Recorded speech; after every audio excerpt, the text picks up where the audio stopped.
Entretien spécial.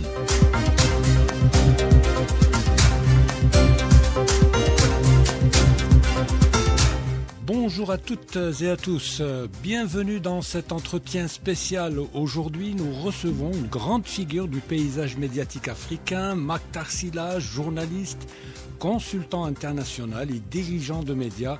Il est le fondateur du groupe Label Média Plus, ancien directeur général de TV5 Afrique et de la RTS au Sénégal et de Spectrum Télévision au Cameroun. Il consacre depuis plus de 40 ans sa carrière à la communication et au développement des médias sur le continent. Avec lui, nous allons parler de l'avenir des médias africains, des défis de la régulation, mais aussi de la transformation numérique et de la souveraineté éditoriale du continent. Mactar Sylla, bonjour et merci d'être avec nous. Bonjour Zine, c'est toujours avec beaucoup de plaisir que je me retrouve ici à Ifriqiya. C'est un honneur de vous avoir avec nous aujourd'hui. Alors, Monsieur Sylla, vous avez observé et accompagné les médias africains pendant plusieurs décennies, aussi bien dans le service public que dans le secteur privé. Alors, question, quel regard portez-vous aujourd'hui sur l'évolution de la presse et de l'audiovisuel sur le continent ? Voilà, il y a quelques années, quand je commettais mon premier ouvrage, Le paria du village planétaire ou l'Afrique à l'heure de la télévision mondiale, le paysage n'était pas le même. Oui. Entre-temps, il faut dire qu'effectivement, il y a aujourd'hui une véritable effervescence médiatique.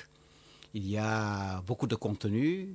Il y a de nouveaux acteurs qui sont entrés en scène, notamment au niveau du numérique, oui, des réseaux sociaux, etc., de tous ces créateurs de contenu, du journalisme dit citoyen. Qui ont transformé la profession. Absolument. Donc vraiment, on est dans un environnement pluriel où, effectivement, il se pose pas mal quand même de questions, notamment la question de la régulation, de la formation des journalistes, de la qualité des contenus, de l'adaptation technologique, bref, des enjeux de la modernité. Oui. Donc voilà, un paysage en tout cas prometteur, oui, qu'il faut organiser. En pleine mutation. En pleine mutation, absolument. Très bien. Alors, vous évoquez donc souvent la nécessité de repenser en profondeur l'écosystème médiatique africain, notamment face à la prolifération des supports et à la fragilité économique de nombreux médias. Comment voyez-vous l'évolution de la situation ?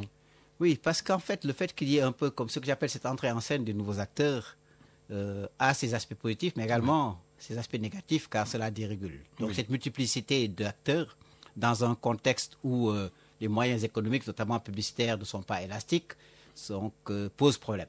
Oui. Et également le fait qu'aujourd'hui, dans beaucoup de pays, l'accompagnement nécessaire tant du service public, qui n'est pas financé, à mon avis, à hauteur de ses missions et de ses cahiers de charges, mais également pour les structures privées. Donc cette cohabitation, cet écosystème, j'allais dire, cette écologie médiatique pose effectivement beaucoup de problèmes. Et donc, justement, vous plaidez particulièrement, à chaque fois que vous avez l'occasion de le dire, vous plaidez pour la création d'une autorité unique de régulation des médias. Quelles devraient être, selon vous, les priorités concrètes de cette autorité ? Je pense qu'il faut d'abord remettre à jour l'ensemble des textes, prendre en compte les défis du présent, mais également se projeter vers l'avenir. Oui. Nous savons très bien avec l'intelligence artificielle, les nouveaux développements que connaissent aujourd'hui les médias, il est important d'anticiper. Le problème avec les structures africaines et avec la régulation africaine, c'est qu'on règle des problèmes immédiats, mais le temps que les lois fassent tout leur circuit, aillent à l'Assemblée, etc., la situation qu'on a voulu régler est tout à fait dépassée. Donc il faut véritablement se projeter vers l'avenir, en tenant compte également, sans faire du mimétisme à tout bois et à tout champ, de ce qui se fait par ailleurs, tenir compte de nos réalités, de nos valeurs, de nos objectifs de développement. Et je pense qu'effectivement, faire une autorité de régulation qui prenne en compte l'ensemble du paysage audiovisuel actuel, mais qui intègre des choses comme l'intelligence artificielle qui est là déjà, et donc qui se projette résolument vers l'avenir, sont des choses importantes. Mais également en tenant compte aussi d'autres paramètres qui sont par exemple les études sur les auditoires.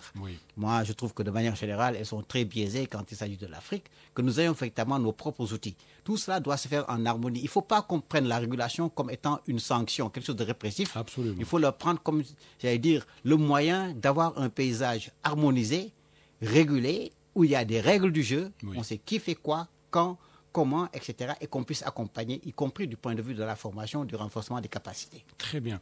Alors le numérique, vous venez d'en parler, il a profondément bouleversé les pratiques journalistiques, la production, la diffusion de l'information. Alors les médias africains sont-ils, selon vous, suffisamment préparés à ce virage technologique et à ses conséquences sur le modèle économique de la presse? Non, beaucoup, vraiment, il faut dire en grande majorité, il y a une impréparation manifeste. Oui. Donc, certaines, par contre, effectivement, ont su s'adapter.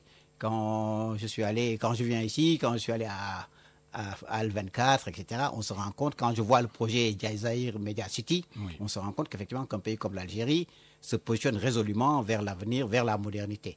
Ce n'est pas le cas de beaucoup de pays. Aujourd'hui, vous allez dans des structures où ils sont, oui, je ne veux pas être insolent ou, j'allais dire, provocateur, mais qui datent à peu près du Moyen-Âge. Oui. Donc, je pense qu'également, cela pose la question de la formation, parce qu'il y a des gens qui sont habitués à travailler d'une certaine manière, qui vous disent, nous, on travaille comme ça, on a toujours travaillé comme ça, alors que les choses ont fortement évolué. Il faut donc s'adapter, il faut un renforcement de la capacité, il faut faire face à la résistance au changement, mais de manière pédagogique, pas comme ça de manière autoritaire, par la persuasion, en montrant aux gens comment ils peuvent devenir plus efficaces, comment au bout du compte ils y gagnent. Et l'autre chose également, c'est que nous sommes devenus tous plus ou moins polyvalents. Moi, je suis également pour développer la polyvalence, véritablement, et que voilà, c'est un métier où tout doit de manière de plus en plus s'intégrer. Le digital s'intègre aux méthodes traditionnelles. Exactement. La radio et la télévision peuvent effectivement faire des choses en commun. On va souvent voir la radiovision, etc., etc.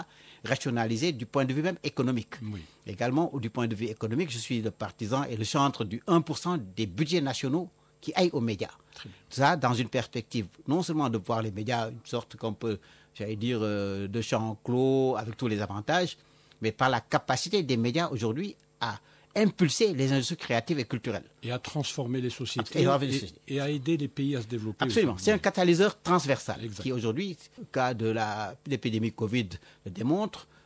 Si vous voulez avoir une bonne politique agricole, il faut aller expliquer aux populations rurales comment faire les semis, quelles semences, à quel moment, etc. Tout cela a un aspect pédagogique. On peut également prendre l'exemple de l'éducation par la radio, l'éducation par la télévision, l'éducation par les plateformes, etc. Donc vraiment, les médias ont un rôle central. Parce que quand on a la capacité, le privilège de pouvoir s'adresser au quotidien à l'ensemble de la communication, même les politiques ne le font pas, n'ont pas cette prérogative-là, il faut absolument qu'on soit conscient de ce rôle, qu'on en soit conscient professionnellement en informant juste, vrai et utilement, mais également que les autorités également soient conscientes pour accompagner ce secteur. Ce secteur a besoin d'être accompagné comme on accompagne la santé, comme on accompagne les transports, comme on accompagne le commerce. Il faut absolument que ce soit financé à hauteur des ambitions et, j'allais dire, des missions qui sont confiées. Qui sont attendus des médias, effectivement. Monsieur Makhtar Sylla, on parle beaucoup aujourd'hui de la souveraineté médiatique et de la nécessité pour l'Afrique de raconter ses propres histoires avec ses propres images et ses propres mots. Alors, question, que manque-t-il encore pour que nos médias deviennent pleinement maîtres de leur contenu et puissent rivaliser avec les grands groupes internationaux? Il faut d'abord des professionnels talentueux. Les professionnels talentueux, c'est pas un peu comme notre catégorie, on est allé accrocher des diplômes à gauche-droite, des doctorats par-ci, par-là, etc. Bon, on les a, bon, tant mieux. Oui. Mais je pense que c'est vraiment cette capacité d'avoir des gens qui ont une expertise dans un domaine ou dans des domaines particuliers qui peuvent être utiles. Donc, renforcement des capacités. Pour moi, je mets le capital humain comme étant la base. Oui. Ensuite, il faut des moyens. Les moyens, ils sont technologiques, mais également ils sont financiers. Et tout cela, l'encadrer, avoir une véritable perspective avec des gens qui conçoivent quel type de narratif. Qu'est-ce qui est prioritaire? Aujourd'hui, les questions d'environnement, sur les questions sportives, les questions culturelles, les questions d'innovation, les questions d'éducation, de société, d'histoire, de géostratégie, de politique, d'économie dans sa globalité sont des choses qui nous interpellent. Où l'Afrique a des solutions à ses spécificités. Je donne souvent l'exemple aujourd'hui de la monnaie mobile, mobile money. On en parle partout dans le monde. J'ai eu l'avantage, à un moment de ma carrière, de diriger donc Africa Online, qui à l'époque était le leader d'Internet en Afrique, au Kenya. Le mobile money est venu du Kenya pour résoudre des questions tout à fait pratiques. Vous voulez envoyer de l'argent à quelqu'un, à une tante, à un fils, à un grand-père ou à un oncle qui est dans un village où il n'y a pas très reculé, il n'y a pas la poste, il n'a pas de compte bancaire, il n'a pas de carte de crédit. Comment vous faites? C'est pour résoudre ces questions que le mobile money a été inventé. Aujourd'hui, dans toutes les banques, partout dans le monde, on parle de mobile money. Donc l'Afrique a vraiment cette capacité, j'allais dire, de se surpasser, d'innover. Et relever des défis. De relever des défis. Et tout ça, il faut que nous arrivions à le faire. L'autre chose également qui me paraît importante, c'est qu'on fonctionne en réseau. Il y a des individualités, il y a des communautés, des groupes dans chaque pays, de gens de qualité, presse écrite, radio, télé, tout ça. Et quand je dis cela, pas seulement nous qui sommes à l'antenne, mais les gens qui sont derrière, dans la technique, etc., nous avons ce capital qui est formidable. Je pense que si on avait un répertoire un peu de toutes ces compétences, un répertoire des compétences médiatiques africaines, ça peut être un grand chantier. Oui.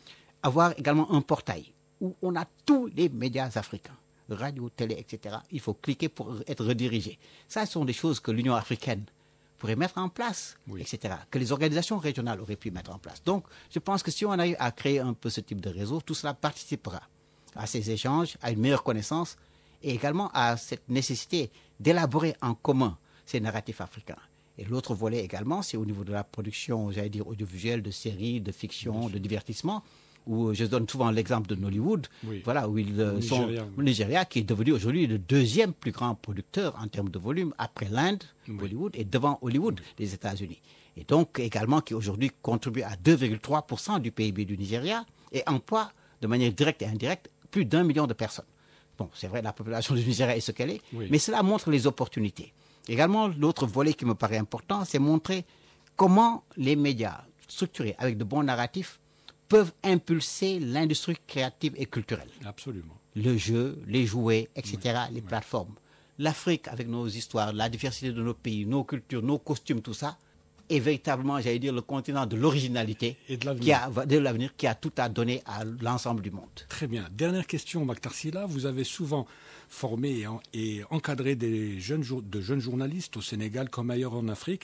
Quel message aimeriez-vous adresser à cette nouvelle génération de journalistes qui évolue dans un environnement à la fois incertain et plein d'opportunités? Voilà, je pense qu'il faut absolument qu'ils mesurent les incertitudes, sans doute, mais qu'ils soient tout à fait optimistes et qu'ils s'engagent véritablement vers l'avenir, avec confiance, avec humilité, en apprenant des anciens et des doyennes et doyens que nous sommes, également en se modernisant et en ne se laissant pas larguer du tout par ces nouvelles technologies qui arrivent, que ce soit l'intelligence artificielle ou d'autres qui viendront après, donc qu'ils soient véritablement au diapason aujourd'hui des défis du monde de la modernité, en sachant qu'on a une responsabilité qui est extraordinaire. Celle de pouvoir être au service de nos pays, de nos nations, de nos publics au quotidien H24. Merci beaucoup Mactar Sylla pour cet entretien et pour votre regard lucide sur les défis mais aussi les espoirs des médias africains. Je rappelle que vous êtes journaliste, consultant et PDG du groupe Label Média Plus et engagé depuis plus de 40 ans pour une presse forte et indépendante. Merci beaucoup d'avoir accepté notre invitation. Merci beaucoup Zine et toutes mes amitiés à Mohamed et à toute l'équipe d'Ifrica et à toute l'Algérie médiatique. Mettons-nous ensemble, en tout cas je compte beaucoup sur vous pour créer ce réseau panafricain auquel je pense. Merci beaucoup.